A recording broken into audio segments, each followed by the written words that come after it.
முக்கிய செய்தி, ஒரே நாடு ஒரே தேர்தல் என்பது RSSின் அஜெண்டா என்று சபாநாயகர் அப்பாவு விமர்சனம் செய்துள்ளார்.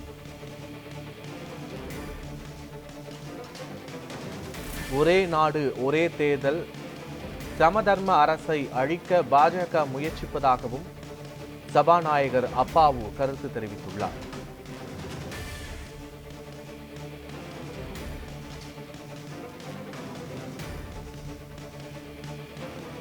அண்மையில் நாடாளுமன்றத்தில் ஒரே நாடு ஒரே தேர்தல் மசோதாவானது தாக்கல் செய்யப்பட்ட நிலையில் எதிர்க்கட்சிகள் அதற்கு கடும் எதிர்ப்பு தெரிவித்திருந்த நிலையில் தமிழ்நாடு சபாநாயகர் அப்பாவு விமர்சனம் செய்திருக்கிறார். ஒரே நாடு ஒரே தேர்தல் என்பது RSSின் அஜெண்டா என அவர் குறிப்பிட்டுள்ளார்.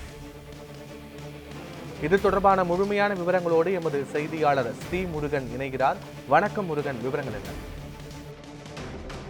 கண்டிப்பாக விஸ்வநாதன், நெல்லை மாவட்டம் களக்காடு அருகே உள்ள திருக்குறுங்குடி கொடுமுடியார் அணையிலிருந்து தண்ணீர் திறந்துவிடும் நிகழ்ச்சி இன்று நடந்தது. இதில் தமிழக சபாநாயகர் திரு அப்பாவு கலந்து கொண்டார். அவர் தண்ணீரை திறந்து வைத்தார். பின்னர் அவர் செய்தியாளர்களை சந்தித்தார். அப்போது மத்திய அரசின் ஒரே நாடு ஒரே தேர்தல் குறித்து கேள்வி எழுப்பப்பட்டது. அதற்கு அவர் பதிலளித்து கூறியதாவது, அதாவது ஒன்றிய பாஜக அரசு அதானி விவகாரம் உள்ளிட்ட பிரச்சனைகளை திசை திருப்பவே ஒரே நாடு ஒரே தேர்தல் மசோதாவை தாக்கல் செய்ததாக ஒரு குற்றச்சாட்டை தெரிவித்தார். மேலும் இந்த திட்டமானது RSS இயக்கத்தின் அஜெண்டா ஆகும் என்று தெரிவித்த அவர் அதை நிறைவேற்ற அவர்கள் முழு மூச்சுடன் செயல்படுவதாகவும் குற்றம் சுமத்தினார்.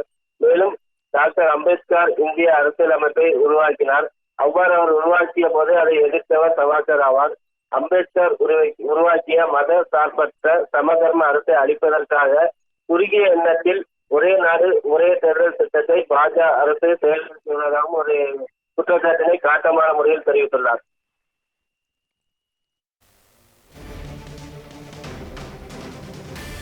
விவரங்களுக்கு நன்றி.